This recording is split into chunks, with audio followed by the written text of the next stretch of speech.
Assalamu alaikum wa rahmatullahi wa barakatuh. Hello, everybody. Good evening. This is Nour, hematopathologist, transfusion medicine, and apheresis specialist from King Saud University Medical City.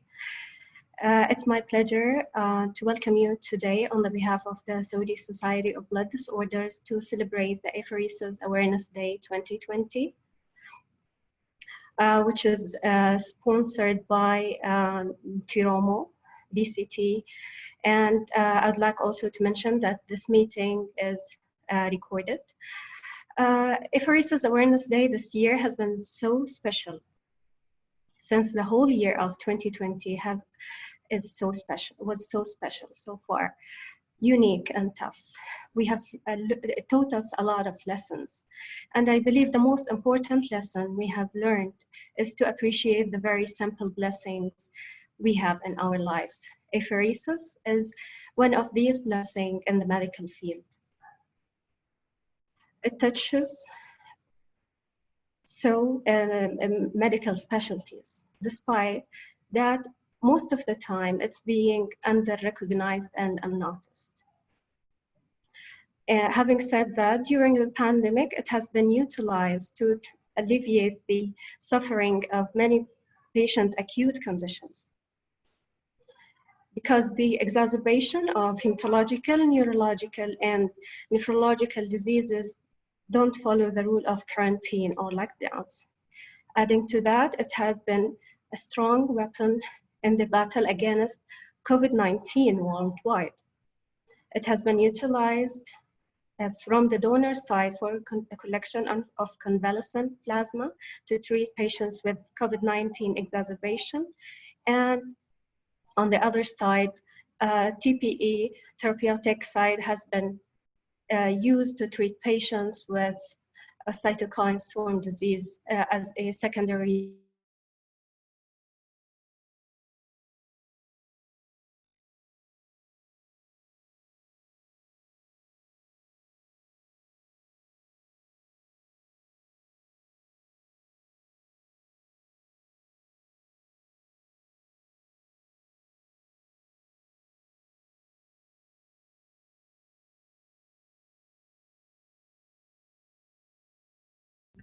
Dr. Nour?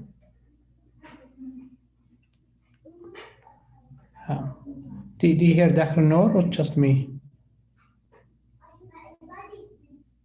No, I can't hear you. I can't hear as well. Yeah.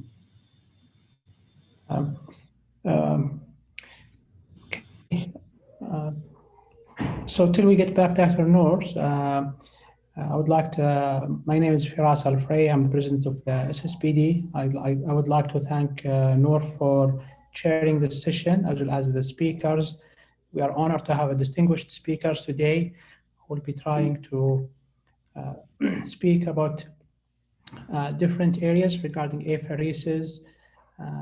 We'll start with Dr. Albahrani. He will give a 20-minute talk about exchange in sickle cell disease.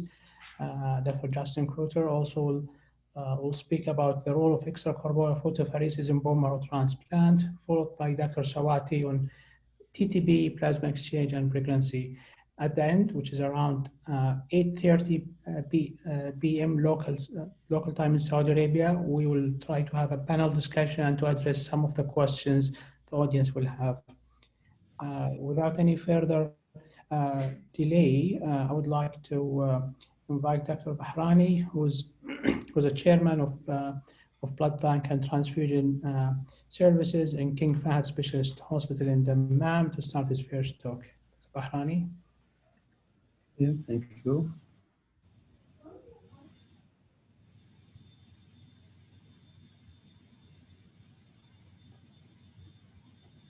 Can you hear me? Yes, yes, we hear you. Can you see the slides? Not yet.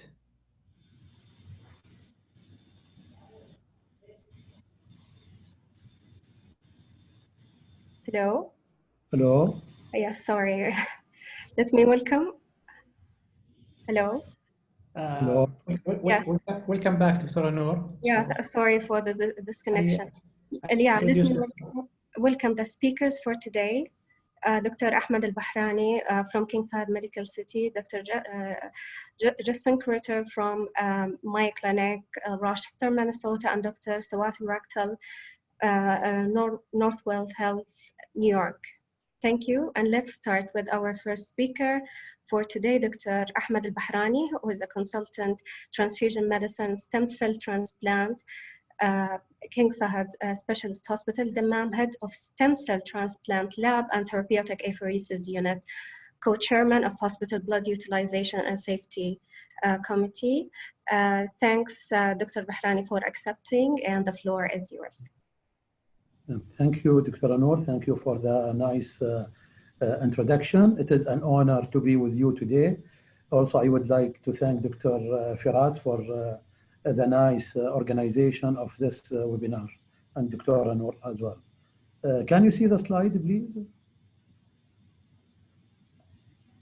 Can you see the slide? No, we cannot. If you have, if you can. Double click on the or click on the share screen button. Yes. Can you see it now? Now, yes. Okay. Bismillah ar-Rahman ar-Rahim. Good afternoon, everybody, and good evening for the Saudi attendees. My talk today is a special talk for our area and for Saudi Arabia, which is the exchange of blood transfusion for sickle cell disease on a special day, the Apheresis Awareness Day, 15 September 2020. This is my hospital, King Fahad Specialist Hospital of Dammam. Sickle cell disease is the most common inherited hematological disorder with increased prevalence in Africa, in the Mediterranean, and also in the Indian populations. It is inherited autosomal recessive chronic disease resulting from the production of abnormal hemoglobin S. The genetic abnormality of sickle cell disease is just the substitution of one amino acid, valine for glutamic acid at the beta position of at the 6th position of the beta globin genes. It can be either homozygous SS, or it can be with co-inheritance of other hemoglobinopathies such as the hemoglobin C or with beta thalassemia trait. And the outcome is sickle cell disease. The pathophysiology of sickle cell disease, under certain conditions, mainly deoxygenation, the cells that contain the hemoglobin S become sickle in shape, become rigid and polymerized. They increase the blood viscosity and block the small blood vessels. This results in tissue ischemia and painful crisis. Also, the sickle cell itself have shortened survival time. It is less than 20 days compared to the normal RBC, which is 120 days. And this results in accelerated hemolysis of the RBC and the chronic anemias. The sickle cell epidemiology in Saudi Arabia, actually sickle cell disease in Saudi Arabia was first reported in the Eastern Province, in Dhahran, in 1963 by one of the American doctors who worked in Aramco company, and he published that study in Nature in 1963. It is a 2-year study between 1955 and 1957. 1,376 samples were collected from Aramco employees, Saudi employees, and he found 11% of the employees have, they carry the sickle cell gene. This finding led to the initiation of multiple regional and national screening study to evaluate the clinical characteristic and the frequency of sickle cell disease gene in different regions of Saudi Arabia. Another study, which is more size populations, it is based on the premarital screening program in Saudi Arabia that was started in 2003. This is a 2-year study between 2004 and 2005. Retrospective study, and the size population is almost 500,000 individuals were screened for hemoglobinopathies. The sample were processed in 70 labs, and the overall prevalence of sickle cell trait in Saudi Arabia is 4.2, and sickle cell disease is 0.26 in the whole kingdom of Saudi Arabia. But The highest prevalence of sickle cell trait were reported in Al-Ahsa city with 16.8%, and the disease status is 1.2%. In Jazan also reported very high prevalence, 11.73% sickle cell trait and 0.9 disease. The rest of the eastern province also reported high prevalence, 10.7 trait and 0.87 disease, also in Confeder. And those are the major prevalence or the major number of sickle cell genes is found in the Kingdom of Saudi Arabia. The molecular basis of sickle cell disease, there are 5 major haplotypes that are associated with the geographic region. There are 4 African haplotypes, the Senegal, the Benin, the Bantu, and the Cameroon. The 5th haplotype, it is called the Arab Indian haplotype, and also called the Asian or the Saudi haplotype, and it is found in India, in the eastern province of Saudi Arabia, in Bahrain, in Kuwait, and in Oman. The clinical variation of sickle cell disease in Saudi Arabia, actually there is wide variation in the clinical manifestation and severity of the disease. And also the clinical course of the disease is unpredictable.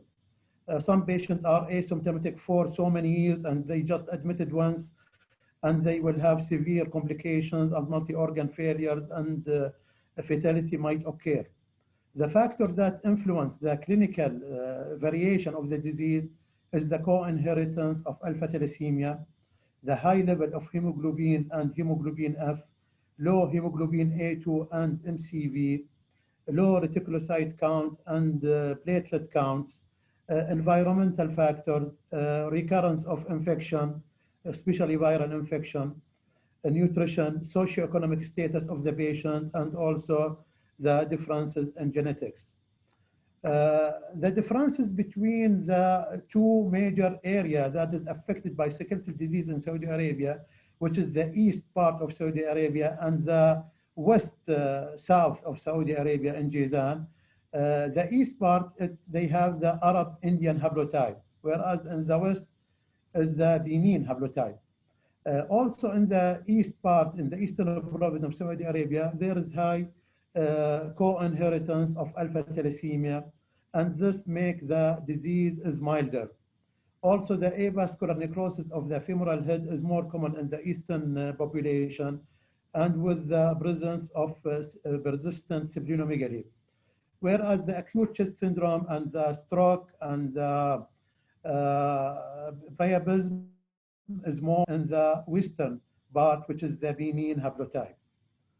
Also, the eastern population patient, they have higher hemoglobin F level and also higher baseline hemoglobin level.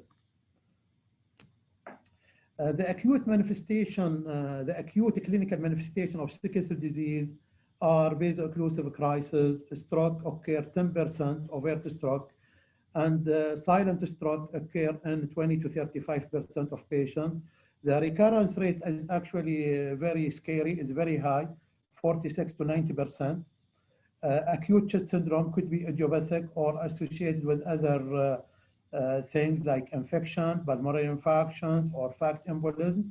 Priapism is very painful and can affect up to 35% of the male patients, especially of the African haplotype. Sequestration crisis in the spleen and liver, intrahepatic cholestasis, renal dysfunction, and multi-organ failures can occur as well.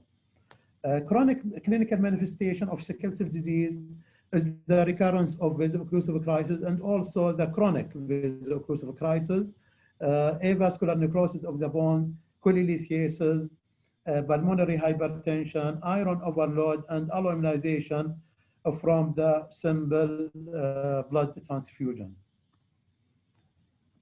Transfusion therapy for patients with sickle cell disease. Transfusion therapy is the key intervention in reducing the morbidity and mortality in patients with sickle cell disease. And almost 90% of adults with sickle cell disease patients have received at least 1 unit of packed RBC. And the use of transfusion therapy and transfusion protocols for sickle cell disease is increasing in the last decades because of the increased availability of blood and the blood products, and also the increased safety of blood. This is the ASFA guidelines protocols, and this is the latest indication for exchange transfusion for sickle cell disease according to the ASFA guidelines, which is published in 2019. This is in the 8th edition of the guidelines. As you can see here, and they divided the sickle cell disease manifestation into acute and non-acute. For the acute indications, we have acute stroke is categorized as category 1, which is mean the first line therapy is the red cell exchange. And then we have acute chest syndrome, the severe type, and it is categorized as category 2 indications, which mean second line of therapy. Other complications like the priapism, multi-organ failures, and the sequestration crisis, and the intrahepatic cholestasis is categorized as category 3, which mean case-by-case management.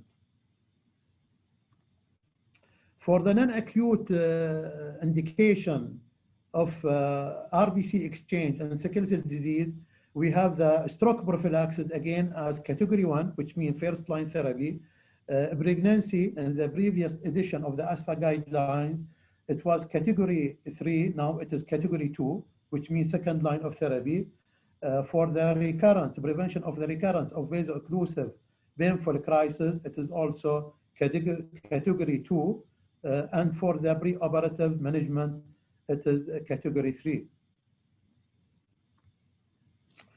The apheresis technology and the exchange technology by apheresis by red cell exchange is by using machines that work by centrifugational force that separate the cells based on their specific gravity.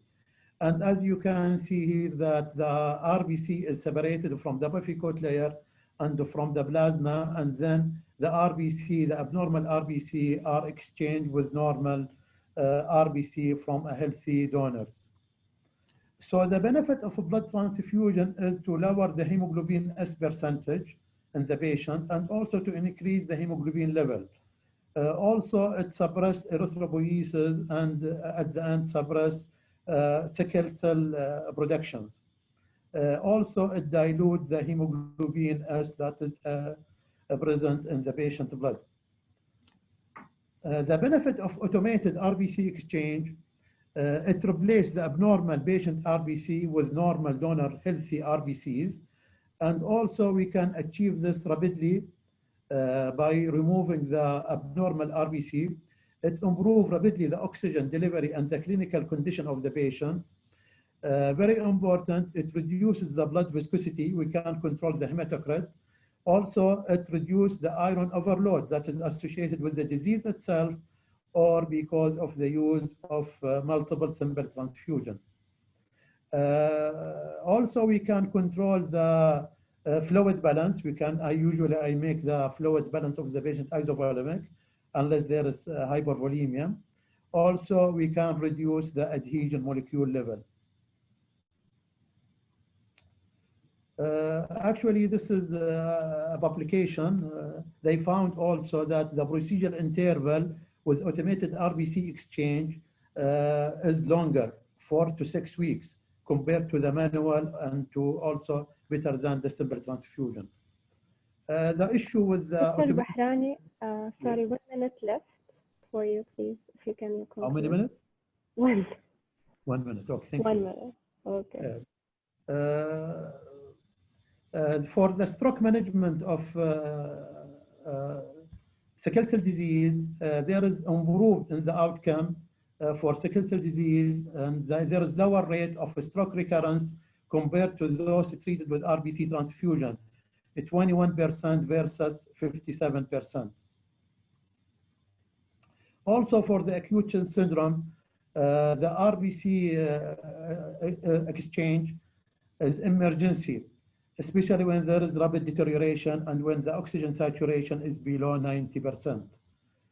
For priapism, it is category 3, and the first line therapy is vigorous hydration with analgesia. And also the exchange can be done preoperatively if there is surgical intervention.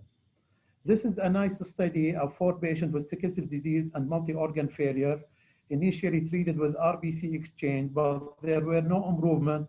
Then a plasma exchange were performed, and there was improvement observed in 3 patients out of 4.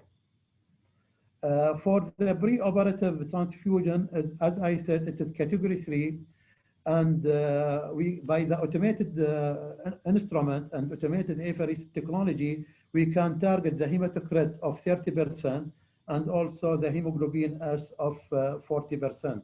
And this is really indicated when the baseline hemoglobin is high. There are 2 protocols for the apheresis instrument, the exchange and the depletion exchange.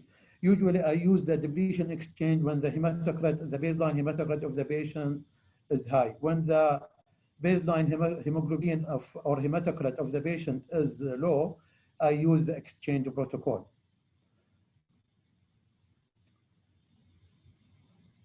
This is the FCR, which means the fraction cell remaining. It is usually calculated to achieve the target hemoglobin as percentage. And some patients, especially a small patient with a small total blood volume, we need to do custom prime with backed RBC or with 5% albumin, depend on the hematocrit level. Very important with the stroke, the exchange transfusion is for life. We have to continue to do exchange transfusion for life. Our target is to keep the hemoglobin S below 30%, and before doing the exchange should be below 50%. The central line is the main problem for exchange transfusion, and this is the main challenge that we face during the red cell exchange. Usually we use the femoral catheter because it is only 1 session we can achieve the target by doing the exchange by apheresis machines. Some blood bank consideration, we need the following parameters from the blood bank. We need to know the volume of the backed RBC unit that is used for exchange. We need to know the average hematocrit of each unit to be used for exchange, the phenotype of the backed RBC unit. Also, it is good to have extended phenotype for all patients before starting the transfusion protocol. Also, we match for minor RBC antigen like the RH antigens and the KEL, leukoreduction, and the unit should be sickle cell negative. In summary, a blood transfusion in sickle cell disease improve oxygen delivery and can lower the percentage of hemoglobin S. Exchange transfusion provide a great benefit in critically ill patients and those with vaso-occlusion by lowering the hemoglobin S level without increasing the blood viscosity. The automated apheresis is generally preferred over the manual exchange. The simple transfusion can increase the blood viscosity and will increase the iron burden more than the exchange transfusion. This is a very important statement. And also we should do minor RBC antigen matching to minimize alumnization, and we shall use leukoreduced blood to decrease the incidence of febrile non-hemolytic transfusion reaction. Thank you very much. Thanks a lot, Dr. Albahrani, for this very comprehensive presentation. And let's move to our next speaker, Dr. Justin Kreuter, who is the Director of Transfusion Medicine Fellowship Program and Associate Medical Director of the Histocompatibility Laboratory at Mayoclinic, Rochester, Minnesota, in the United States, or simply as he loves and we love to call him, the bow-tie bandit of blood. Welcome, Dr. Justin. The floor is yours. Thank you so much. I really appreciate the invitation to talk with your group and really to reach a new community. So please stop me if you can't hear me or see the slides at this point. This initial slide, I'm going to be talking about extracorporeal photopheresis in bone marrow transplant, We have quite a large hematopoietic transplant population here at Mayo, and I decided to take a picture, not of what we look like right now. We're in the middle of the day, but around 7:30 your time or 8 p.m. now your time, this is what Mayo will look like, a little bit more pretty with the lights. So let me get started by saying I have nothing to disclose. I don't work or get paid by any manufacturer that's out there. And I think also as a disclosure, I want to highlight and appreciate Dr. Albahrani put a little light on and shed light on this resource that's published in the Journal of Clinical Apheresis, the guidelines. And so for the community listening, I think it's helpful to appreciate that the society, ASPHA, American Society for Apheresis, reviews the world's literature every 3 years and compiles that in order to create these recommendations. And so it's a wonderful resource that's updated every 3 years. And as the previous speaker mentioned, we're in the 8th iteration of that. And so that's a wonderful resource for all of these talks today. So our learning questions that I got us structured around today is, first, why is extracorporeal photopheresis important? What do we understand about extracorporeal photopheresis? How do we actually use extracorporeal photopheresis? And then lastly, I wanted to kind of close and think, and it's always dangerous, right, to predict into the future, but what does the future hold for extracorporeal photopheresis? Sometimes you see that abbreviated ECP. So I guess starting off for the question for all of us, we got 390 people now I see participating, and maybe to take a few seconds and think about, why is extracorporeal photopheresis important?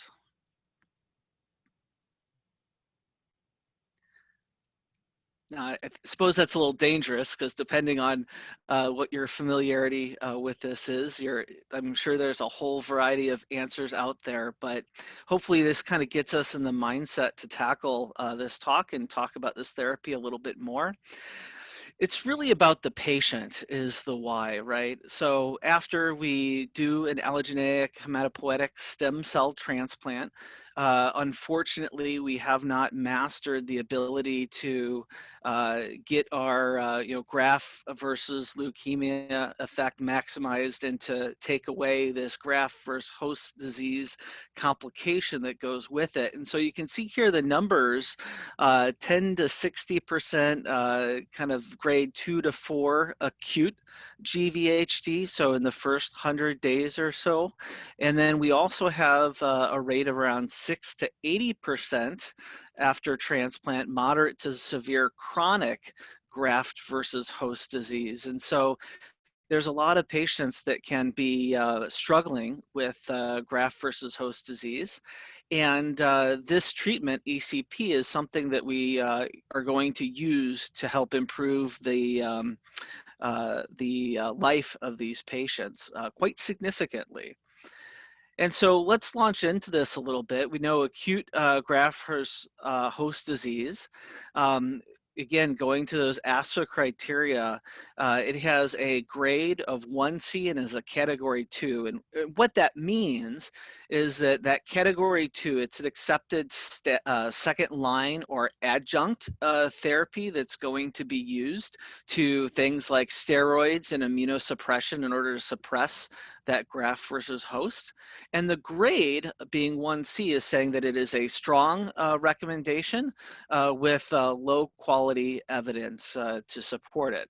And so we can see here that particularly with acute graft versus host disease, looking at skin, GI tract, and liver, we have variable degrees of success with extracorporeal photopheresis.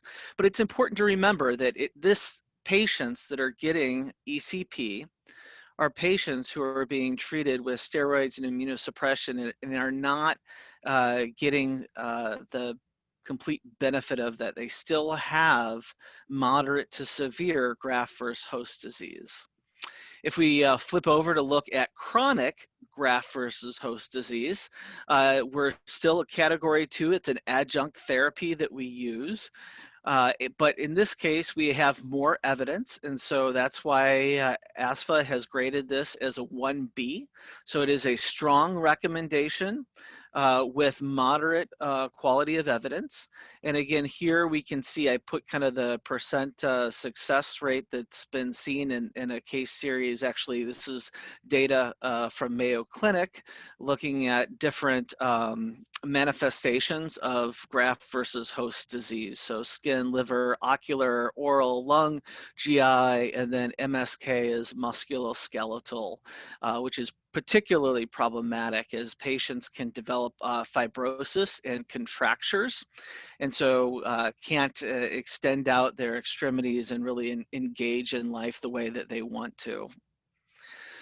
So now that we kind of understand a little bit of why we're talking about ECP, now let's rotate to understand what do we understand about this treatment. And I think it's safe to say that, I mean, we have been using ECP for some time, and we still don't have all the answers. We still have to be humble with regard to what we understand about what this is and how it works. So to back up, I just wanted to get a little bit of a larger view about the diagnosis. So when I'm talking about graft versus host disease, it splits into acute versus chronic, and you saw the different success rates for different manifestations. Generally speaking, we're thinking about acute within the first 100 days of transplant. So that would be what people call as classic acute graft versus host disease. But there is also recognition of this phenomenon of a late onset acute graft versus host disease. So after 100 days, you still can have acute graft versus host disease, and then that's going to be further subdivided into, is this persistent? It started in that first 100 days and it has been constant for the patient. Or is it recurrent? They had an episode of acute graft versus host disease, went into remission, and we had a flare-up because the immune system got reactivated. The immune suppression regimen wasn't being taken for whatever reason. Or is it de novo? Is this, for whatever reason, this goes to part of the humility, we didn't see it in the first 100 days, but now for the first time later after transplant, we see the manifestations of acute graft versus host disease.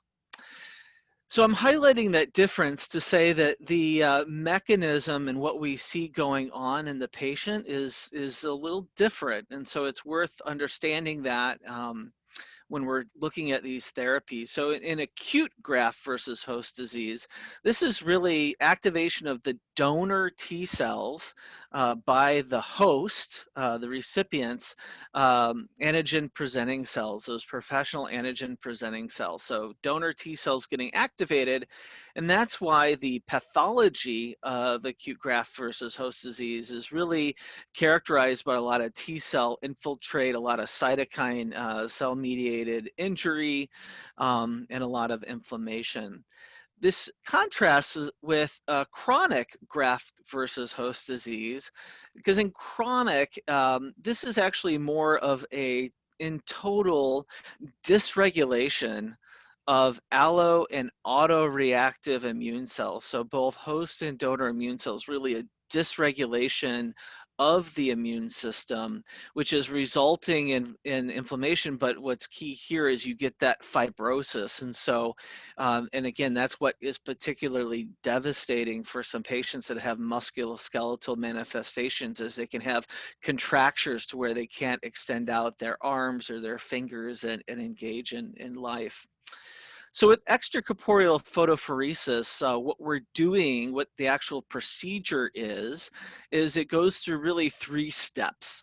So first is we connect the patient to the instrument. And what I'm showing here, and I understand that around the world, there's going to be a variety of different instruments that's used. Here at Mayo Clinic, we use the CellX instrument, which is a closed instrument, and I'll talk about that in a minute. And what we do first is we collect a Buffy coat. So we have a specialized Latham bowl here that is going to collect whole blood from the patient. And by spinning, it's going to aggregate the Buffy coat, that white cell layer rich in lymphocytes, and it's going in monocytes, and it's going to collect that Buffy coat, and then we're going to push it over into a side bag that we're going to treat. And so we do two things with that bag of Buffy coat that we've collected. We add a drug called sorlin, which is going to intercalate into the DNA of these white blood cells. And then we're going to expose it to UVA light, which causes breakage and damage to the DNA. And then in contrast to a lot of the procedures that we're doing in apheresis, in this procedure, we reinfuse all that back to the patient. So we don't have things like a waste bag or what we've exchanged out. This is collecting the Buffy coat, adding the sorlin and UV light, treating that Buffy coat, and then reinfuse everything back to the patient. So how does it work? Really, that question that started us off in this section, this is really where, again, we have to be humble. There is a lot of research, and I think it's fascinating to understand what are some of these ideas that are out there and are being tested. And so the way we think it works is we've got these 6 different areas that it really seems to affect. It seems to drive dendritic cell differentiation. So when we reinfuse these cells that have been damaged to the patient, these cells get trafficked to the lymph nodes in the patient, and it drives dendritic cell differentiation. It's going to cause down regulation of those autoreactive B cells. It's going to cause alterations in those T helper cells. It's going to cause alterations in the lymphocyte, the antigens that are actually on the surface. And so some people are looking at doing flow on the immune systems of these patients and seeing how this changes over time. We know that the anti-inflammatory cytokine milieu changes. And then lastly, we see an upregulation of T regulatory cells. Take these 6 different things in total. What this is really saying is that we're not certain how, but ECP, extracorporeal photopheresis, seems to modulate the immune response. So these treated lymphocytes causes modulation. And why that's so important is that it actually causes the immune system to respond differently to the graft so that we can decrease that graft versus host disease, but importantly, we don't immunosuppress. So in contrast to the other treatment modality that's out there with steroids, and a lot of times patients that are receiving ECP, if they're responding, they can be tapered down on their steroids faster if they're a responder. So how do we actually use this procedure in life, in practice? And so, again, I wanted to highlight, we're using this as that category 2 indication that ASFA has shown us. And so we're looking at patients who specifically, we've done a hematopoietic stem cell transplant. We've got them on immunosuppression, but we're not getting a complete response. They are experiencing moderate to severe graft versus host disease, or if it's later in the transplant period, maybe it's chronic, moderate to severe chronic graft versus host disease. So if that's getting an incomplete response, or they're really dependent on these immunosuppressive therapies and that's causing issues in their life and we would like to taper those down, ECP is the procedure that really allows us, hopefully will allow us to do that. And so we've got around the world, there's a couple different ways to do this procedure. So I showed you an example of an inline instrument, meaning it was a closed instrument that Cellex instrument collected the buffy coat from the patient. On that same instrument, it exposed it to UV light and it reinfused it to the patient. There are also examples out there of offline photopheresis, where you have an instrument that is going to collect that buffy coat, and then you're going to take that buffy coat off of the instrument, treat it with Sorolin, expose it to a bed of UV light, and then go back and reinfuse to the patient. And then there's also examples out there around the world of mini ECP, where it's not an automated procedure of harvesting the buffy coat, but actually a manual procedure. Once we got that buffy coat, again, going to a separate inoculation with Sorolin and exposed to UV light. And so the treatment schedule for these patients, so if you decide your patient would benefit, or you hope your patient would benefit from ECP, typically what's done is patients receive cycles of treatment. So that means that, and it's typically going to be 2 days of an ACP procedure, and it's typically back to back. So today's Monday, the patients that I'm doing today, I would expect to see them back tomorrow for their second procedure of this cycle. And so they get two procedures per cycle. And we also see this in terms of the schedule. At first, you'll be doing this weekly, typically whether it's going to be acute or chronic graft versus host disease. And then over time that you're going to start to taper out how frequently your patient goes through a cycle of ECP. And I know that sometimes can get problematic because patients sometimes have to travel significant distances in order to get their treatments. And so it really is a new understanding of how can we treat the patient and also meet their situation in life. I wanted to kind of close now, and I guess this is the part where, I don't know, maybe I wish we could turn off the recording, because I don't know if any of this is going to flush out as we go forward in life.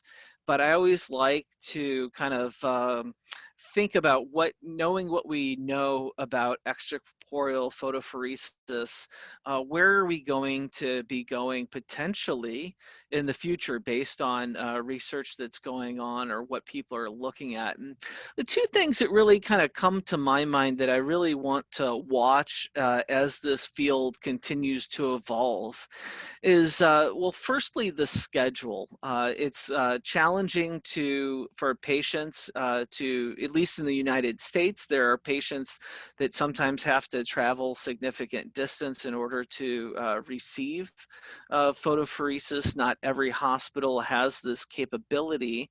And so, you know, the schedule can certainly be problematic to patients, but that's also the schedule that we've sort of inherited, right? So the reason why we do ECP in this way and doing cycles of treatment weekly at first, and then start to space it out, is this is how it was originally done. And we don't quite have the same study power that have looked at modified schedules.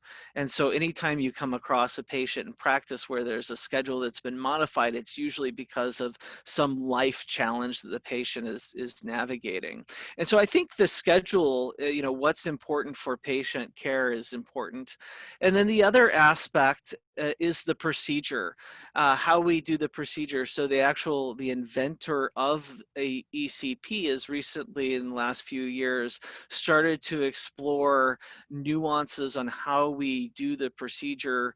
Sorolin, what are the, you know, platelets component of that buffy coat, and how that makes a difference for the response for the patients. And so I think over time, I think we're going to see ECP become more sophisticated.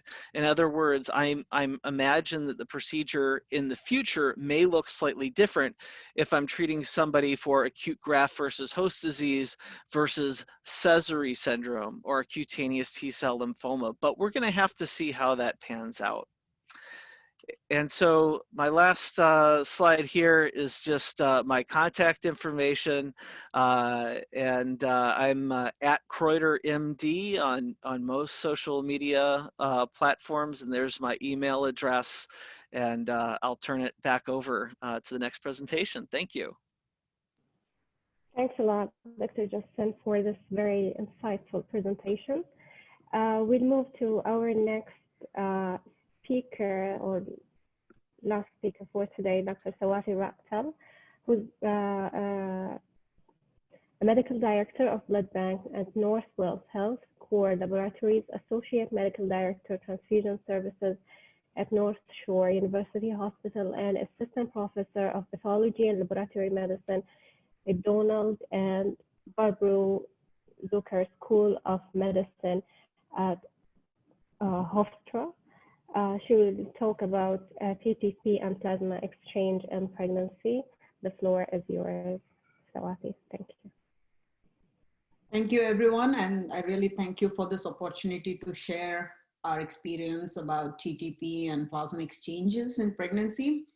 And, you know, after having to speak after Dr. Kreuter and Dr. Albahrani, it's always like a double-edged sword, right? Wherein they have already laid the good foundation of how the procedures are done. And at the same time, it's hard to be the best.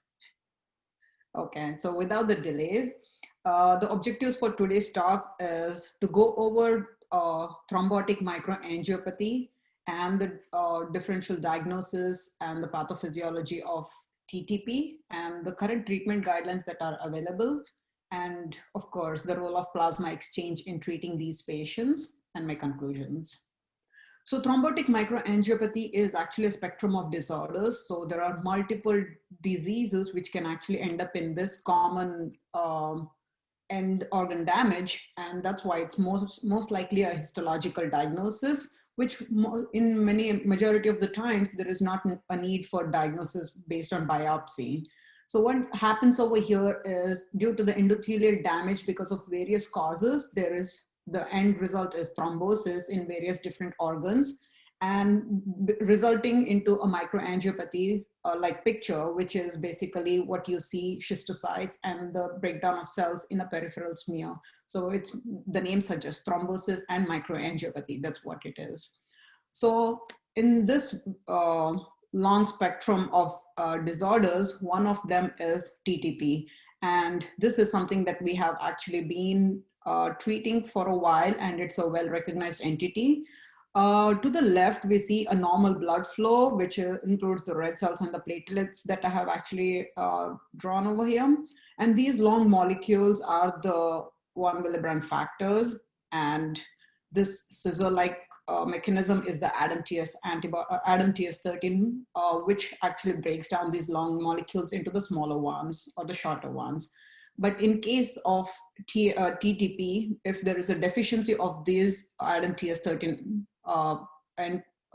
enzymes, or if there is an antibody against these enzymes, then there is a lack of that ADAMTS13, resulting in these large molecules of 1 Willebrand factor entrapping all the platelets and causing endothelial injury over here, which is a green, and causing thrombosis. So this is exactly the mechanism that I was mentioning as TMA.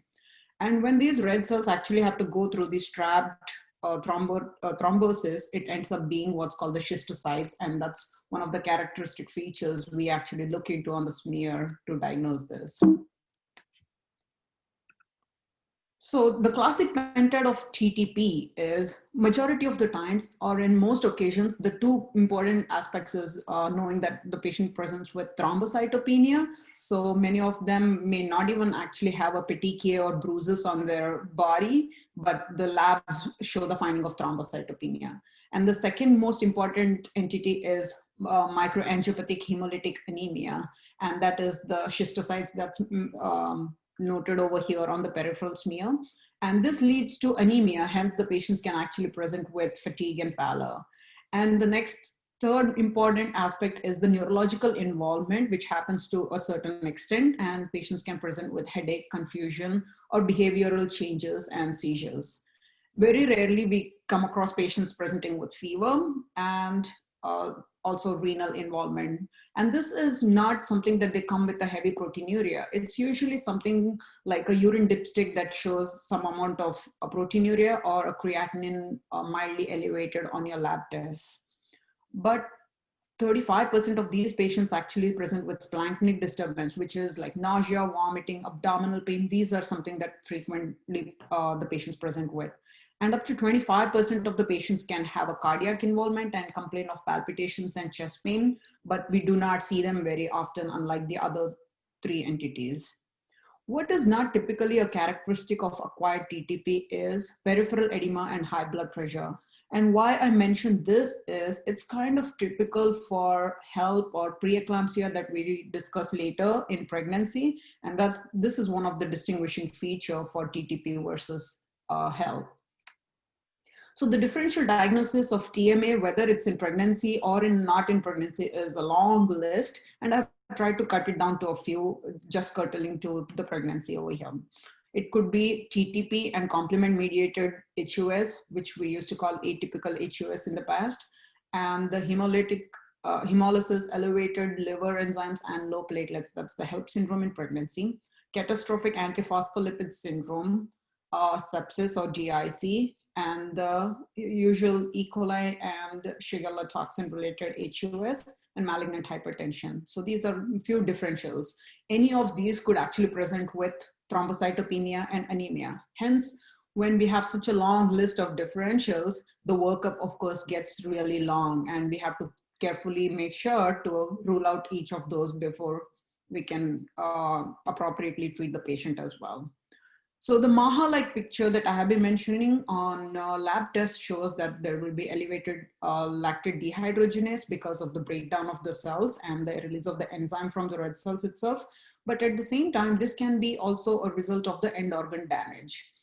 And the indirect bilirubin is characteristic again of the red cell damage and increased reticulocytes and increased schistocytes on peripheral smear. The free hemoglobin scavenger, that is haptoglobin, is reduced in TTP or in any other Maha picture.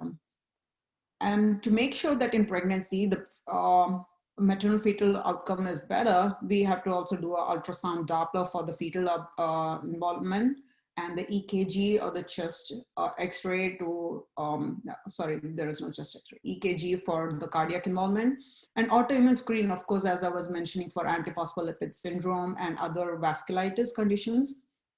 And in TTP or in ruling out other TMA, we also have to do the renal function test, which is almost within the normal limit in TTP, as against HELP or atypical HUS, where the numbers are really elevated.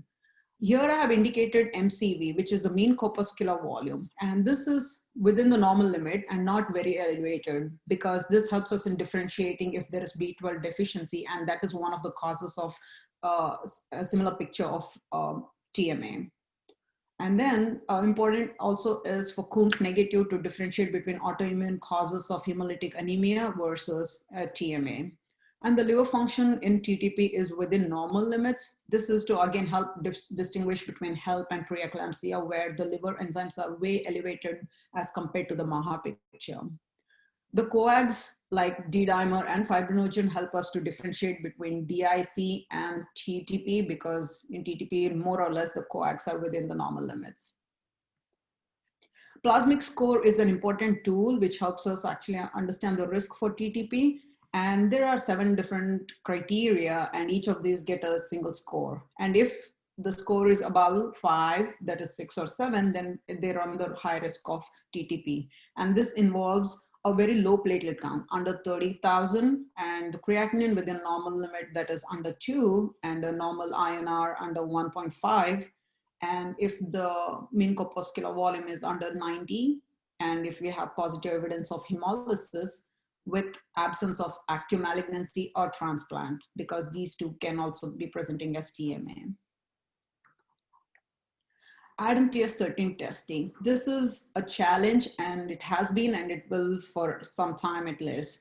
The reason being, we do not get the ADAM-TS13 results immediately after we have drawn samples from the patient. And these are usually done at the reference lab, and the turnaround time is about 2 to 3 days, or if you run into a weekend, of course, it ends up being 4 to 5 days. And many of these are manually tested, and that's the reason why it is time consuming as well. And then the fluorescent testing, the Fred 1 milligram factor testing, which is a recent one, and it's really quick. It is limited to only a few laboratories, about 1 to 2 lab country worldwide. So it's not very easy to get this as well. On follow-up results of these ADAM-TS13, once you have drawn from a patient in a suspected TMA, it helps us in differentiating between TTP and others. If the ADAM-TS13 activity is less than 10%, then this is very specific for TTP. As against, if it is about 10%, there could be, the normal could be about 60%, but if it is somewhere like 20 to 30%, that is a mild to moderate deficiency, this can be seen in majority of the other TMA. And TTP can be both congenital or acquired, and acquired is where you have antibodies against the ADAM-TS13 enzyme, and that's when it is called acquired, as against congenital, where there is no ADAM-TS at all, so you are deficient and there are no antibodies. So this is one of the differentiating factors. This is, I have taken it from one of the journal where this shows a very beautiful illustration of TTP. If we actually look at 100 patients, all the squares are acquired TTP. So we see like 98 to 99%, 95% of them are acquired, and very few, that is the red portion, shows that they are congenital deficiency. And of this acquired, only small portion, that is the circular one, small portion of them are presented in childhood, and majority of them are adult onset. So the blue squares are all adult onset of acquired TTP. And this yellow square that I have represented is pregnancy associated TTP. So you can actually see that up to 25% of these acquired TTP can actually present in pregnancy, and that is a very big number. And this puts us into the dilemma of appropriately diagnosing and treating these patients. This is not to scale. I have just to mention how frequent we see HELP and PE, that is preeclampsia as against TTP. The blue is PE and the orange is HELP, and the TTP is really a minor numbers, which is 0.004%. And that is such a rare entity, and that's why it poses so much challenge for us to diagnose this. And of majority of these pregnancy associated TTP, it is usually a late presentation of congenital form. So majority of them have deficiency of ADAM-TS13. And in one of the registry, which is UK registry, up to 66% of these patients showed that they were congenital deficient, and which is a large number. And to put more difficulties to us, it is also that the congenital TTP can also overlap with HELP, and it is seen that 31% of the preeclampsia also occurs in TTP. So there could be the same triggering factor for the both, and that's the reason, the difficulties that we face. So based on these findings that 50% of these population or 25% of them present in pregnancy, it shows that there might not be a coincidence. There probably is the same trigger factor. So what happens is in pregnancy, we have increasing, the red line onto the right shows the increasing rise in von Willebrand factor. This is to make it hypercoagulable so that the woman, when she's delivering, is not going to bleed. So this is the normal mechanism. And towards the third trimester, the von Willebrand activity is the highest, and postpartum, it drops down to the baseline. At the same time, the ADAM-TS13 activity before pregnancy is at the max, and then it starts dropping all the way to 25 to 30%, about closer to the end of third trimester. And once the patient has delivered, the ADAM-TS postpartum starts increasing. So this is a perfect recipe for TTP, wherein the ADAM-TS is dropping and the von Willebrand factor is going up. So that's the reason, probably the immunological factor, wherein in a pregnant woman who is trying not to, who has an immunological tolerance towards the fetus, which is a foreign body for her or her immune system, that immune tolerance actually drops in postpartum period. And that could be one of the reasons for a flare-up during TTP, during postpartum period.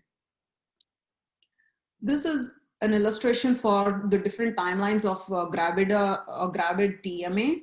As you see, TTP can actually present any time during the pregnancy and also in the postpartum period. Not so much so during the delivery or within the first 72 hours of postpartum period. But as we see, between 20 weeks and delivery, the majority of the patients present with preeclampsia and HELP. And this is the period when it becomes really difficult for us to understand what TTP versus preeclampsia and HELP.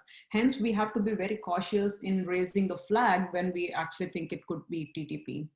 And atypical HUS of the complement mediated, on the other hand, is more common so in the postpartum period. And I have cut down on the other differentials which can actually present during any period. So in this situation, any first trimester TMA should raise a big flag of TTP because majority of those cases are TTP. And the prognosis, if the patient presents between in the first trimester or closer towards delivery, are much better. But a second trimester presentation leads to a lot of intrauterine growth retardation and maybe a fetal loss. Hence, the importance of diagnosis and treatment. And we face a lot of difficulty in diagnosing TTP in pregnancy because it is so rare from the graphical representation that we have seen. And most of the patients have non-specific symptoms like maybe nausea or vomiting, which happens to be the case in pregnancy in most of the patients anyway. And also there is such an overlap between preeclampsia and HELP and confounded by TTP as well. So these pose further problems with diagnosis of TTP in pregnancy.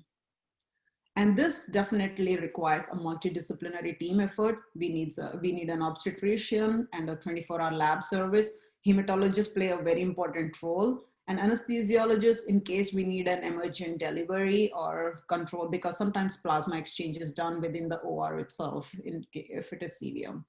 And then to flood some highlights on transfusion medicine and apheresis experts, because this is the Apheresis Awareness Day, so I just changed the color for that. And hence these patients actually have to go to a tertiary care to actually be able to get all this treatment.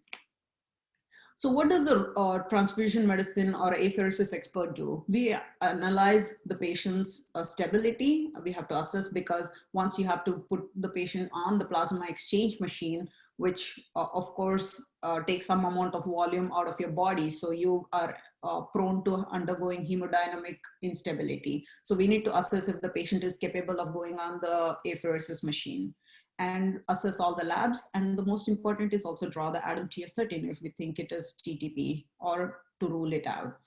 And we have to draw the labs for CBC, ionized calcium. And the reason being, we need, during the procedure itself, we use anticoagulant, which is a citrate, and that drops the calcium level. So if the patient already has low calcium, then the chances of having adverse reactions are high. So we need to stabilize that before actually starting the procedure.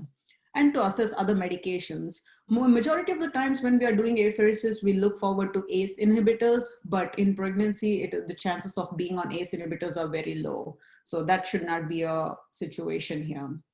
And before the procedure is actually done, we look into the hematocrit, because if the patient's hematocrit is already low and we draw some blood into the machine, then it further drops the hemoglobin of the patient during the procedure, causing hemodynamic instability, but majority of the time it could be detrimental to the circulatory system, which is the heart as well.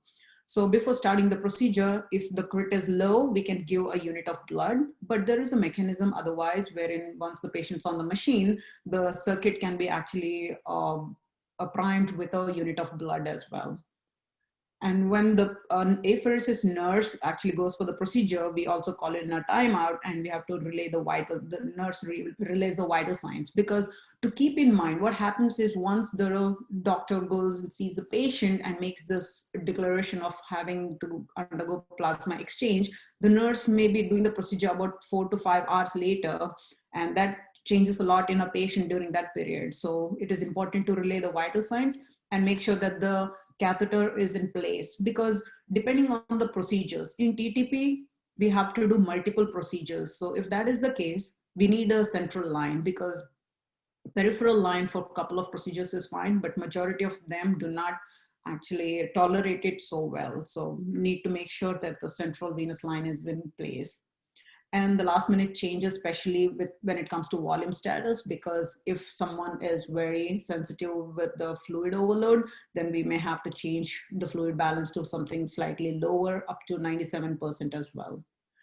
And since plasma exchange in case of pregnancy or in TTP is with plasma, this is a controversial topic wherein if you may or may not want to use pre-medication, but in our practice, we do use pre-medication with Benadryl. And if the liver function is fine, then we can also pre-medicate with Tylenol.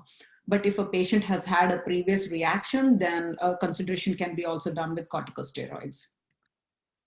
So plasma exchange is a cornerstone for TTP, and it's an emergent situation. So there is a beautiful journal about how ASPA plays guidelines about recommendations where it says category 1, 2, and 3, which shows that the guidelines are for if it's indicated as a first line treatment, second or the third line of treatment. But majority of us actually confuse it to be the emergency. So we think that if it's a category 1, it should be an emergent situation. And if it's a category 2, it can actually wait, which sometimes is not true. So TTP is one of those few conditions wherein it is an emergent requirement to institute plasma exchange. And that means we have to do within 4 to 6 hours. So this is a challenge because not many of the institutions have apheresis round the clock. And if there are delays in such situation, then maybe a plasma has to be infused, just simple units of transfusion, of plasma transfusion, before the plasma exchange is available. And no matter how emergent the situation, the patient needs to consent for this plasma exchange, and we make sure that we draw the Adam tears before we start the exchange as well. So the plasma exchange in this situation has a very beautiful role because it takes care of 3 different things. One is if it is acquired TTP, we remove the antibodies against the ADAMTS13. And then the plasma replacement that we use has ADAMTS13, and it helps replenish the ADAMTS in the patient. And the third important factor is the unbroken ultra large von Willebrand factors that are circulating and causing all the trouble that can be actually removed during plasma exchange as well. So it's a 3-in-1 role. And there was this survey done recently about volume replacement in pregnancy. And this is still a situation because from the responses that we have seen, like over 40 responses, there is a wide variety of practice. In pregnancy, the woman has, there is a rising plasma volume starting in the 2nd trimester going all the way into the 3rd trimester. So the expanded plasma volume can be up to 50%. So if this is the rise in plasma volume, and if I'm considering that a body weight of a normal patient and doing the same amount of exchange, then it is going to be suboptimal. So we need to use the correction factor. And majority of them, that is the 35 people responded saying they use the actual body weight, which is the patient's body weight. And when they calculate the plasma volume, they multiply only the plasma volume with 1.5 to make it a bigger number. So that at least we are doing the right amount of plasma exchange, that is 1 plasma volume, if not more. And the replacement solutions. So plasma exchange is basically removing the patient's plasma and replacing with some other solution. And in this situation, it is usually plasma for TTP for the reasons that I have already mentioned. So the number 1 is fresh frozen plasma. And if you remove the cryoprecipitate portion of it, which has a lot of von Willebrand factor, you get what's called the cryopoor plasma. And then the third option is a solvent detergent treated plasma. And all these, the 1, 2, and 3, these 3 different kind of plasma have ADAMTS13 in the normal quantity. And the efficacy of each of this is the same. So there is not much difference.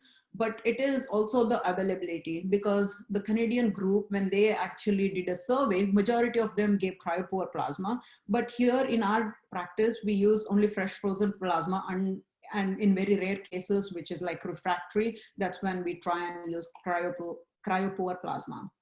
And the advantage of using solvent detergent treated plasma is the number of reactions goes down, and also the risk of transfusion transmitted infections are reduced. So that is the added advantage if we have to consider that. And this is especially true when patients have repeated adverse reactions to plasma, and we may want to switch that. So the treatment plan for TTP is more or less the same in pregnant and non-pregnant women. When you have clinically suspected TTP, we have to draw ADAM-TS13 antibody, ADAM-TS13 values, but we do not wait for the results to come back. This has to be an emergent plasma exchange and steroids. And once the results come back, if it is more than 10%, we can stop the procedure. But if it is under 10%, we continue to do the procedure until we see some goal, which I'll explain it in a few minutes. And then usually a delivery is not mandated in case of TTP, unless there is an obstetric complication that requires, that is, if there is a fetal complication, that's when you do the delivery. Or the second one is if the patient's already at 37 weeks of gestation, then the patient is ready to go. So that's the reason why they do a delivery at that time. And we have to be very careful because postpartum, there can be a relapse. So we have to monitor ADAM-TS and the CBCs as well. Dr. Sawti, can we conclude in a minute or 2 minutes? Okay, yeah, sure. So the treatment for most of the acute TTP is consult maternal fetal medicine, and patient has to be in the lateral decubitus position. And in the initial 3 days, do the 1.5 plasma volume plasma exchange, and that can be tapered to 1 plasma volume daily. And the goal is to achieve 150 platelets over at least for minimum of 2 days.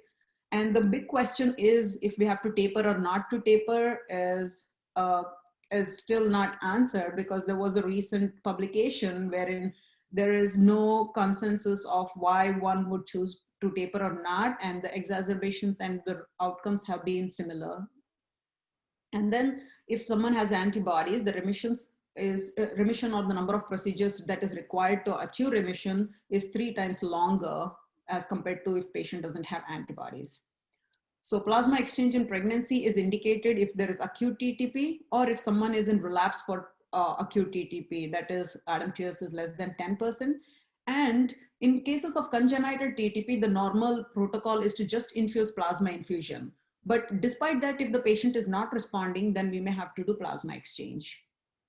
So this is a recent article of the French registry, Dr. Ferrari, wherein they actually have shown that any ADAM-TS13 during pregnancy under 25 is not good, because that increases the pregnancy flare-up of TTP by 2.9-fold and miscarriage of 1.2-fold. So our aim during pregnancy for a patient with the TTP is to maintain about 20% of ADAM-TS13. So to do this, we have to keep maintaining prophylactic plasma exchange, or if there is acute flare-up, do a plasma exchange on a daily basis. And the ISTH guidelines for congenital TTP is to infuse plasma infusion over factor VIII, just because factor VIII doesn't have a good amount of ADAM-TS13 in all the units, although the ease of it is much appealing, but plasma infusion is strongly recommended. And the adverse events for plasma exchange is mainly because of the plasma that we use, the huge quantity, and allergic reactions are the majority of the reactions, and a few because of hypocalcemia due to the anticoagulant and hypovolemia. Very rarely we can see TRALI, that is the transfusion-related acute lung injury, and infectious complications. And hence, the challenges with TTP management is because it is a rare disorder and majority of the healthcare providers have very limited experience, and the practice among the experts is very varying, and there is no consensus. And also the studies are so limited that there is not a set guidelines for how to treat the patients, and that still remains the challenge. Hence, we have to have a multidisciplinary discussion, and when there is a patient, it requires a close follow-up on both hematologist, obstetrician, and apheresis medicine. And from this whole studies that have been done so far, it shows that pregnancy is a very well recognized cause of flare-up or new development of congenital TTP and acquired TTP. And amongst all the biggest list of TMA in OB, TTP has to be one of the highest suspicion in cases of TMA. And we have to counsel the patients, because in the past it was said that if you have a pregnancy with TTP, you were recommended not to get pregnant again. But now with such early rapid diagnosis and well treatment as well as follow-up, it is very easy to have successful future pregnancies and reduced maternal morbidity as well. So thank you. Thank you, Dr. Sawti. That was very wonderful presentation for TTP and pregnancy. Now for all panelists, we'll move to the Q&A session. We have actually many questions.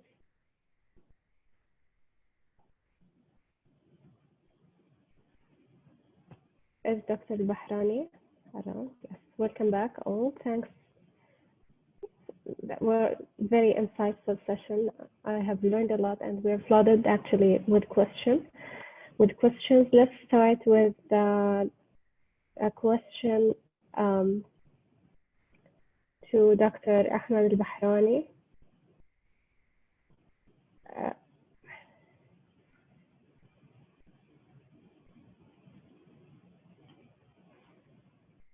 How can we manage alloimmunization in patients on plasma exchange transfusion?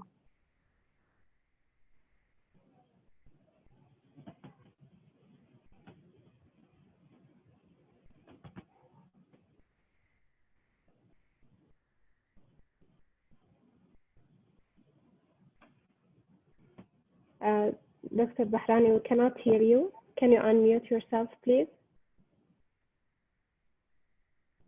Yeah. Thank you, Dr. Nour, for the questions and also for the question. Actually, the prevention of alloimmunization in sickle cell disease and with red cell exchange is similar to the prevention with the blood transfusion. Sickle cell disease are prone to multiple transfusion and recurrence of transfusion protocols, especially for patients who will be on exchange transfusion for life. So the best things is to do a baseline phenotype for all patients before the first transfusion. And they should be transfused with phenotypically matched blood, at least for the RH antigens and also for the CAL.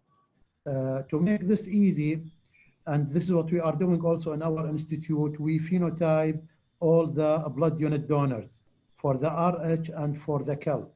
So it make it easy to find a match unit with the patient. This is a very important step to prevent the alloimmunizations. Also, this encourages a random cross-match, that's done in some of the hospitals, for example. The transfusion history also of the patient, as you know, the patients are moving from one hospital maybe to another hospital, and we don't know sometimes the transfusion history that is given to him in another hospital, especially when the patient is referred from a secondary care hospital to a tertiary care hospital. Knowing the transfusion history is very important also for the prevention as well. Thank you very much.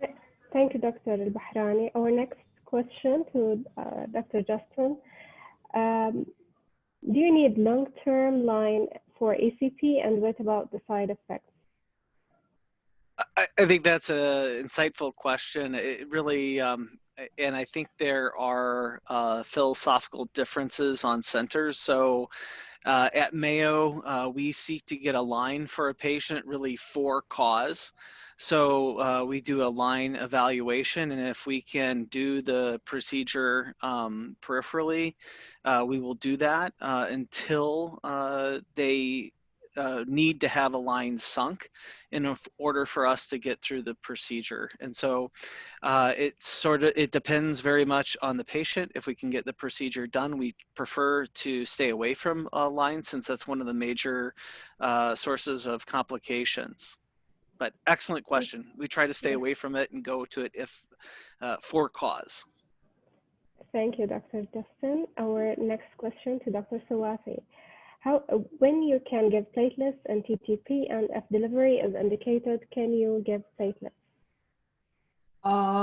Actually, when the platelet counts are very low, and in many TTP patients, of course, we do the peripheral access, as Dr. Kreuter was mentioning. But even before placing the catheter, there has been multiple platelet transfusions without having any sort of complications. So if someone is bleeding and the platelet counts are very low, it is okay to actually give platelet transfusion at that point of time.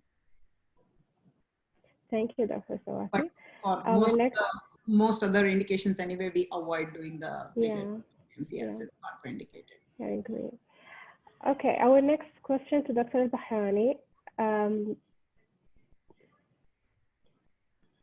Dr. Albahrani, are you still with us? Okay, okay. Does the Saudi normal social life have any effect of the increasing cases of a severe condition of sickle cell disease? And if is it positive or negative effect?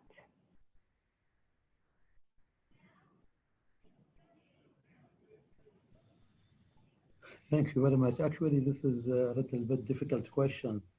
As you know, that Saudi Arabia have a huge area from the eastern province to the west, from south to north, with different socio-economic status.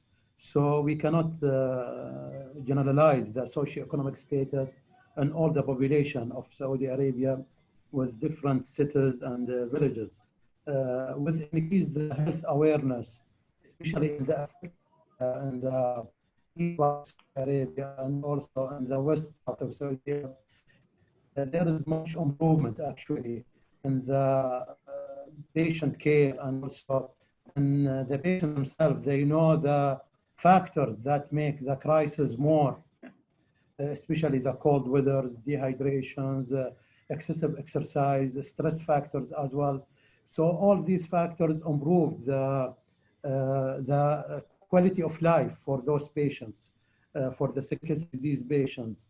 Also, the nutritional factors is improved a lot among the patient with sickle cell disease, and this at the end will improve their quality of life.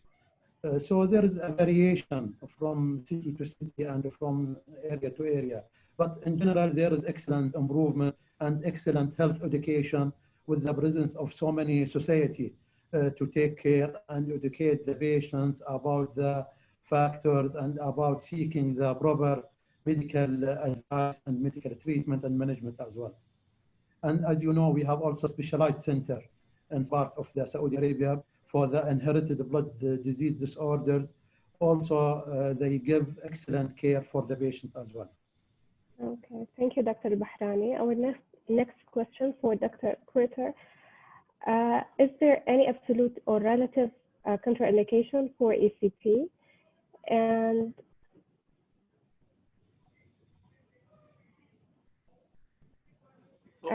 how many, the benefit of ECP, is it evident after how many cycles, and how do you monitor the response?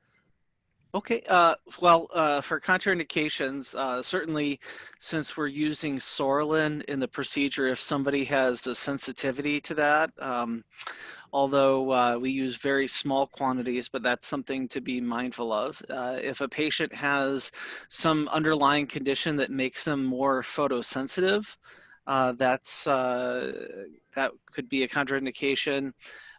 Pregnancy, we tend to not do this as much, so I think that's because of the Sorlin, and we avoid it. If you're using heparin in your procedure, so if somebody had a history of HIT, and then certainly from a cardiopulmonary standpoint, if a patient wasn't able to tolerate having that extracorporeal circuit. And then the last one I think about is, the one I think about the most is that we have a sufficient crit hematocrit to actually push the buffy coat over into the collection bag. If somebody has a very low hematocrit, we can't really push that buffy coat over, at least in the inline instrument that I use for ECP. So that was contraindications. Next one I think was duration of therapy, and I think it's important to understand that ECP is something where you don't necessarily see the benefit of it acutely. It takes months in order to really see the clinical benefit. So we're talking in the order of 3, 4, 5 months to see if this is having an effect for a patient. So this is certainly more of a long-term procedure, not something that we're going to stat do on the weekend and then see the patient get all better on Monday. And so, and the way we monitor this is to reassess the patient with that graft versus host grading to understand is ECP after several months of doing the procedure, is it attenuating and their graft versus host disease is not as severe. Thank you, Dr. Justin. The next question for Dr. Sawti. How many sessions for TTP can we use? And if it is a chronic medication, is it better? Any chronic medication better than exchange? And do you create AV access or insert perm calf? So we actually go ahead and look in. So we have nurses who have been very good with phlebotomy. So they go assess the peripheral lines for a patient. And if that is not a good one, then we go in for a central venous line like Shiley, or not a permacath, although. But the number of procedures that we do is really variable. As I was mentioning, sometimes if you have antibodies, it can go up to like 23 to 25 procedures. And that is like much more longer than if you did not have antibodies. And I missed the other question, sorry. Sorry, Dr. Sawti? Yeah, I missed one of the questions. So how many sessions you would do it? It is definitely variable. It's just like in pregnancy or without pregnancy, everybody is so different in their responses. I have had many patients, even with a supplement of rituximab during non-pregnant state, their procedures could go up to a month or even beyond that. What is your recommendation to abruptly stop or taper the TTP sessions after a proper clinical response? Oh, well, so as I was mentioning, even I think it was the last month of transfusion where Dr. Jairaval and his team put forward all the consensus of tapering and not tapering. And there wasn't any difference between the exacerbations or relapses, anything, basically exacerbations during the procedure itself. And I personally, go with the clinical status, and some patients I do taper and others I don't, and it is nothing like a set in stone. So there is no reasoning behind why we should choose one over the other, but purely based on clinical status and monitoring the lab value, especially if the patient's already in-house. Yeah, thank you. Thank you, Dr. Sawti. Another question for Dr. Albahrani. Why it's needed to measure the hematocrit of the packed RBC before transfusion, since the packed RBC are treated with SAGM?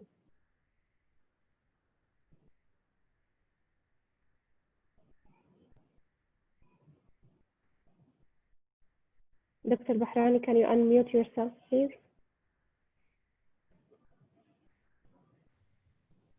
Thank you.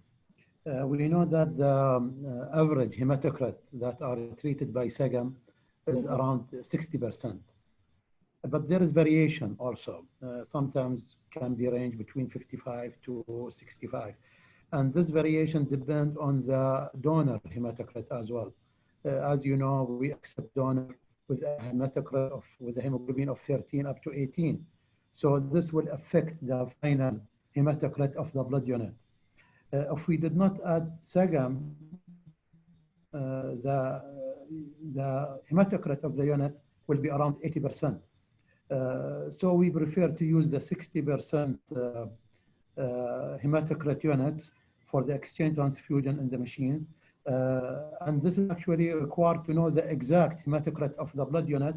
Then we can calculate the average of all the unit used in the exchange transfusion, the average hematocrit of all the units used in the exchange transfusion to achieve the required target hematocrit. Usually the target hematocrit for red cell exchange and sickle cell disease is 30%.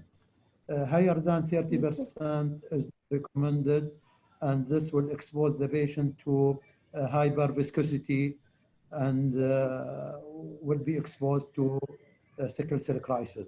So this is the main reason we are. Do you measure each unit? Yeah, we are measuring. Excuse me? Yeah. Do you measure the hematocrit of each unit? Actually, for every unit requested in the exchange transfusion, we request the hematocrit and we calculate the average hematocrit of all the units used. This is, as I said, important to achieve the target hematocrit and to achieve the target hemoglobin S level. And actually, all the new machines are very smart machines, and we can achieve the target very easily with the figures that we input in the machine, and we calculate the FCR in a very nice way. Yeah, thank you, Dr. Albahrani. Yeah, that was very helpful. Dr. Kreuter, I have many questions for you. What is the platelet threshold for ECP? And what's your idea about pre-transplant ECP? And can ECP use for HLH? For platelets, minimum platelet count, I think that's a local decision, both probably in terms of policy as well as what's sufficient. As far as for the instrument to run, there's not a minimum count. It really is your local decision for safety and thresholds. Let's see, you asked about HLH. I think so. In pre-transplant ECP. So I don't think that I haven't pulled up the literature, but I don't think that would work because the issue is that we're treating cells. The immune response is responding to something. If we're doing it before the transplant, that immune response doesn't know what it's really responding to. And so I hypothesize that wouldn't really modulate any response later or attenuate acute graft versus host disease later. I could search that and find that out for sure, but that would be what I would anticipate. And then the last was regarding HLH. I think that's a really interesting question. Quickly looking on PubMed, I don't see that much, but I know HLH is in the ASTRA criteria for plasma exchange, so therapeutic plasma exchange. It's a category 3, so an individual decision making is recommended, and it's a grade 2C, so it's a weak recommendation with low quality of evidence. I think why you see plasma exchange be used is because of a lot of the immediacy of the response. So with HLH, a lot of times you're not in the situation where you have months to address and hopefully correct the direction of the immune system. And that's the thought behind using plasma exchange for HLH, is to clean out a lot of the cytokines and the dysregulation that's occurring. Yeah, thank you, Dr. Justin. Our next question to Dr. Sawti. What is the diagnostic value of Adam's PS13 in pregnancy? It's actually the same as it would be non-pregnant state. A value less than 10% has a very high specificity for TTP. So even that 3 to 4 days is worthwhile waiting to actually make the modifications to the treatment we have started. But as I mentioned, there is really no need to wait for the results and we have to jump in. But it's 90 to 95% highly specific if it is under 10%. Yeah. Thank you, Dr. Sawti. I think this is the last round of questions to conclude the session. For Dr. Albahrani, last question: with chronic sickle cell disease patients, what is your recommended frequency and duration of RBC exchange procedure? Again, the question, I could not hear it. With chronic sickle cell disease patients, what's your recommended frequency and duration for RBC exchange? Actually, for the stroke prevention, it is for life. We should do red cell exchange on monthly basis to keep the hemoglobin as 30%. This is for the stroke prevention. Otherwise, there is no, for life protocols for RBC exchange. As per ASFA guidelines, in the pregnancy, they update the categorizations from category 3 to category 2 to prevent the complication of pregnancy and to reduce also the fetal growth restrictions as well. Otherwise, for the vaso-occlusive crisis and the other sequestration crisis, it depends how it affects the patient quality of life and how severe it is. So it is difficult to put all the patients with sickle cell disease on the exchange transfusion protocol for life. The only indication, as I mentioned, is stroke prevention, because the recurrence of a stroke can reach to 90%. Right. Yeah. Thank you, Dr. Albahrani. Dr. Justin, I have two questions for you. Is there a consensus for ACP of how many MNCs should be collected and treated per session? And do you use a THROMBOCYTOPENIA system for low body weight patients? As far as consensus on how many MNCs, off the top of my head, I'm blanking on. At least here, I'm used to thinking about it in a minimum threshold in order for, to consider that we have performed a procedure for the patient. But I am not aware of a consensus recommendation on a number of cells. And I also invite my colleagues to chime in if they have different knowledge.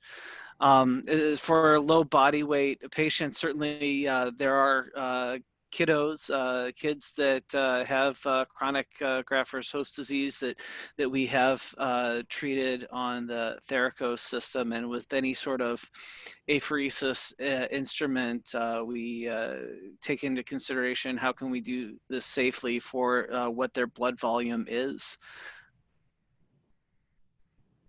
Yeah, thank you, Dr. Justin. Our last question for Dr.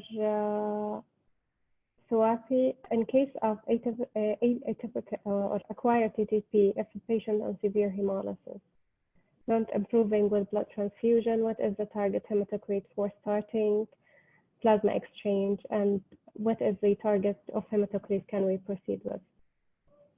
That's a good question. We often do have patients with very severe hemolysis wherein even on the instrument, it's very difficult to decipher between plasma and the hemolyzed specimen. You know how there is a red cell indicator to draw the interference, and that becomes difficult. So if that is the situation, I have done plasma exchange on patients when their crit has been below 20 as well. And it depends on the clinical status, because if the patient is severely acutely hemolyzing, then there is no other choice but to go ahead with the exchange. But it also, we have to take into consideration the other status, like if it's someone who is older age with other cardiac comorbidities, then it might be a difficulty. So far, I have had patients who have been tolerating even under 20. The minimum I think I've done was 17 or 18. Well, Thank you, Dr. Sawti. Thanks all the attendees for attending with us today. Thanks to our wonderful speakers for today, and sorry for keeping you beyond the timing.